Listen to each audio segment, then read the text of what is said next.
last week, we've been learning more about David and King Saul.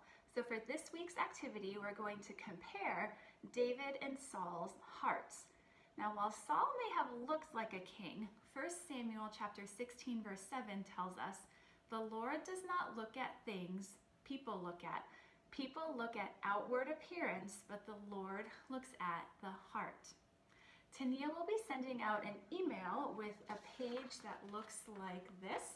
So if you are able to and you have a printer at home, you're going to want to print this off.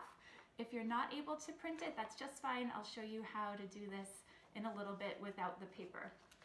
So the activity is pretty straightforward, pretty simple. You'll need some scissors, some glue or tape. You'll need some paper and some markers. So the first thing you'll do is with the paper you printed out, you're going to cut out the pictures of David and Saul and you'll glue them onto a separate piece of paper. So David and Saul, and then under each man you're going to draw the outline of a heart. And then on the page that you printed out, there were some words. You're going to cut each of these shapes out that have words inside, and you're going to decide whether you think they would match with David's heart or with King Saul's heart. So for example, some of the words that I thought would go with David were prayer, brave, and faith. So I glued those under David. Some of the words that I thought fit King Saul were unbelief, hate, fear, and lies. So you're going to cut each one of those words out.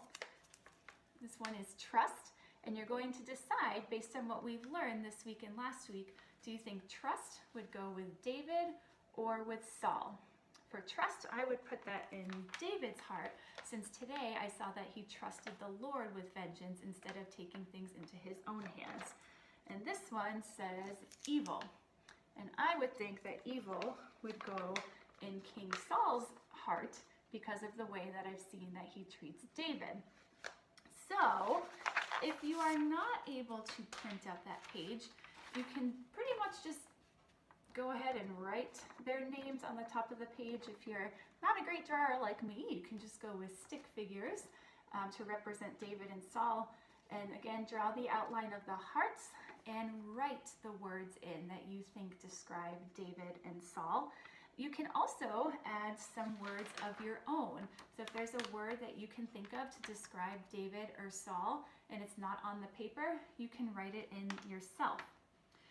Looking at the hearts of both men, once you've had them all glued in, who do you think would make a better king? And you can share with somebody in your home who you think would make a better king.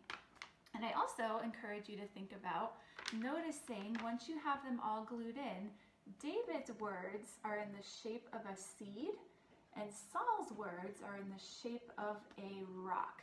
So have a conversation with somebody about why you think that might be. And next week we will be starting the book of 2 Samuel, and so we will see what happens with Saul and David next. So we'll see you then.